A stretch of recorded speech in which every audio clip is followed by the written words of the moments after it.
मंडळी श्रावण येतोय बघा आणि या श्रावणामध्ये बरेच गृहस्थ आणि गृहिणी उपवास धरत असतात. सोमवार, गुरुवार, शनिवार, एकादशी आणि चतुर्थी पण आहेच. हे सगळे उपवास श्रावणामध्ये येत असतात आणि चातुर्मास पण आहे. या सगळ्या महिन्यामध्ये, संपूर्ण महिन्यामध्ये उपवासांचं प्रमाण फार असतं आणि या उपवासामध्ये आपण काय घेत असतो तर साबुदाण्याची खिचडी. तशी साबुदाण्याची खिचडी ही बऱ्याच जणांना आवडत असते. म्हणजे अगदी उपवास नसले तरी बरेच जण साबुदाणे भिजवून खिचडी करून खात असतात आणि रेग्युलर साबुदाणा खिचडी खाणाऱ्यांचं प्रमाण पण बऱ्यापैकी जास्त आहे. मग अशी साबुदाण्याची खिचडी आली कधी हो आपल्या भारतामध्ये? मी मागे पण त्याच्यावर एक व्हिडिओ बनवला होता. साधारण 1945 ते 1950च्या दरम्यान ही खिचडी म्हणजे साबुदाणा आपल्या भारतात आला. त्यापूर्वी नव्हता. कोणत्याही ग्रंथामध्ये या साबुदाण्याचा उल्लेख नाही आहे आणि हा बटाटा पण आपल्या भारतातला नाही आहे. हा पोर्तुगीजांनी आणला आणि पोर्तुगीजांनी लावला आणि बटाटा हा शब्दसुद्धा पोर्तुगीजच आहे.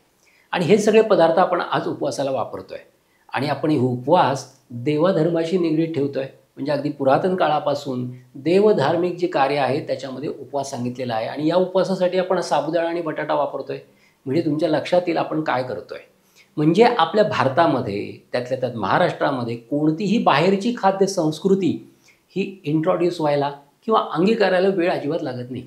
इथे पंजाबी डिश प्रसिद्ध आहे, इथे चायनीज प्रसिद्ध आहे, इथे मेक्सिकन फूड प्रसिद्ध आहे आणि सगळं म्हणजे पिझ्झा, नंतर बर्गर हे महाराष्ट्रामध्ये बरंच प्रसिद्ध आहे, प्रिय आहे. साऊथ इंडियन प्रसिद्ध आहे. परंतु तेवढं म्हणजे महाराष्ट्रीयन थाळी बाहेर प्रसिद्ध झालेली आपल्याला दिसत नाही. वडापाव बाहेरच्या राज्यामध्ये जास्त प्रसिद्ध झालेलं दिसत नाही. याचं कारण काय की आपण सगळ्या खाद्य संस्कृती व्यवस्थित ॲडॉप्ट करतो आहे आणि आपला जेनेटिक गुण म्हणा किंवा आपला स्वभाव म्हणा आपल्या महाराष्ट्रीयन माणसाचा, आपण ही खिचडी, बटाटा आणि बाकीचे पदार्थ जे आपल्या भारतामध्ये पहिले नव्हते ते आपण उपवासासाठी बिनदिक्कतपणे स्वीकार केलेले आहेत. परंतु ही साबुदाण्याची खिचडी ठीक आहे, काही ठिकाणी ही चांगली पण आहे. परंतु ही साबुदाण्याची खिचडी जर तुम्ही लाँग स्पॅनमध्ये सारखी खात असाल तर त्याचा परिणाम तुमच्या आरोग्यावर नक्की होणार आहे.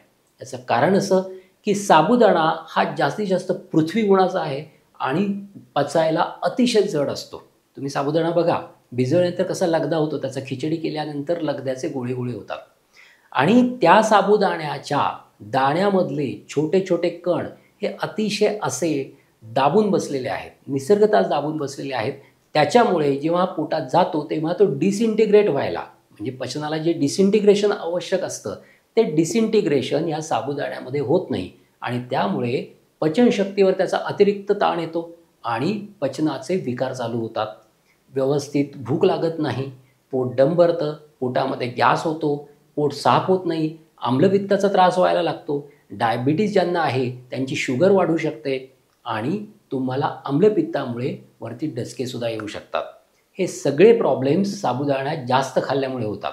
त्यामुळे जर तुम्हाला साबुदाणा खायचा झाला तर तो प्रमाणामध्ये आणि योग्य त्या वेळी खा, भूक लागल्यावरच खा. जास्तीत जास्त उपवास करून जास्तीत जास्त साबुदाणा खाणं हे तुमच्या आरोग्यासाठी चांगलं नाही. त्यासाठी बरेच आणखी पदार्थ आहेत, फळं आहेत, ती सेवन केली तरी तुमचा उपवास घडणार आहे. आणि उपवासाची एक महत्त्वाची गोष्ट पण सांगतो की उपवासाचा अर्थच आपण वेगळा घेतलेला आहे. आयुर्वेदामध्ये पण उपवास दिलेला आहे. म्हणजे जर तुम्हाला बरं व्हायचं असेल तर काही आजारांमध्ये तुम्हाला उपवास करावा लागतो. ज्वरामध्ये उपवास करावा लागतो, ज्वरामध्ये लंघन करावं लागतं आणि जर तुम्हाला देवाच्या आशीर्वादाने बरं वाटून घ्यायचं असेल तर तुम्हाला उपवासाची गरज आहे. परंतु तो उपवास कसा आहे ते सांगतो. तुमचं मन प्रसन्न राहण्यासाठी, मन थाऱ्यावर राहण्यासाठी आणि तुमच्या शरीराला आराम मिळवून देण्यासाठी हा उपवास सांगितलेला आहे आयुर्वेदामध्ये. त्याच्यामध्ये तुम्हाला लघु गोष्टी खायला सांगितलेल्या आहेत, म्हणजे हलक्या गोष्टी ज्या पचायला हलक्या असतात आणि त्या जोडीला तुमचं मन परमेश्वराशी संलग्न पाहिजे. परमेश्वराचं नामस्मरण चालू पाहिजे, जेणेकरून तुमचं मन आनंदित राहील, प्रफुल्लित राहील आणि तुमच्या शरीराला पण आराम मिळेल आणि तुमचा आजार अशा पद्धतीने मनाला आराम देऊन आणि शरीराला जास्त कष्ट न देऊन त्याला विश्रांती देऊन बरं करण्यासाठी या सगळ्या गोष्टी मदत करतील. हे सगळं उपवासाचं महात्म्य आहे. आपण उपवासाला कुठे नेऊन ठेवलं आहे? आपण उपवासाला अशा ठिकाणी नेऊन ठेवलं आहे की एकादशी दुप्पट खाशी. म्हणजे एकादशीच्या वेळेस आपण भरपूर खातो, गुरुवारच्या वेळेस आपण भरपूर खातो. एक तर आमचे मित्र होते, ते सोमवार धरायचे. सकाळी ते साधं जेवण जेवायचे, वरण भात चपाती वगैरे, आणि काय म्हणायचे की मी सकाळी उपवास सोडला, आणि संध्याकाळी म्हणायचे की मी सकाळी उपवास सोडला म्हणून संध्याकाळी उपवास धरायची काही गरजच नाही. उपवास सोडल्यावर कशाला मग खिचडी वगैरे खायची किंवा उपवासाचे पदार्थ खायचे, आणि ते नॉर्मल आहार घ्यायचे. गमतीचा भाग सोडा, परंतु उपवासाचा अर्थ काय आहे आपल्या धर्मामध्ये किंवा भारतीय संस्कृतीमध्ये उपवासाचा अर्थ काय दिलेला आहे हे समजून घेणं महत्त्वाचं आहे. आणि त्या अनुषंगाने जर आपण हे उपवास केले तर ते आपल्या आरोग्यासाठी चांगले असतात. आणि जर आपण उगीचच खिचडीसारखे पदार्थ भरमसाठ खात राहिलो तर आपल्या पचनशक्तीवर त्याचा ताण येणार आहे आणि त्याचा त्रास आपल्या आरोग्याला पण होणार आहे. त्यामुळे साबुदाण्यासंबंधित ही गोष्ट कधी लक्षात ठेवा. मी जे आजार सांगितलेले आहेत त्यांनी तर साबुदाणा खाऊच नका. म्हणजे ज्यांना डायबिटीस आहे, ज्यांना कफाचे आजार आहे, ज्यांना पित्ताचे आजार आहे, ज्यांना आम्लपित्ताचा आजार आहे, ज्यांना पोटाचे आजार आहे, ज्यांना पचनशक्तीचे आजार आहे, ज्यांचं पोट फुगतं, ज्यांना गॅस होतो, ज्यांची पचनशक्ती अतिशय कमी झालेली आहे, अशा लोकांनी साबुदाणा न खाल्लेलाच बरा.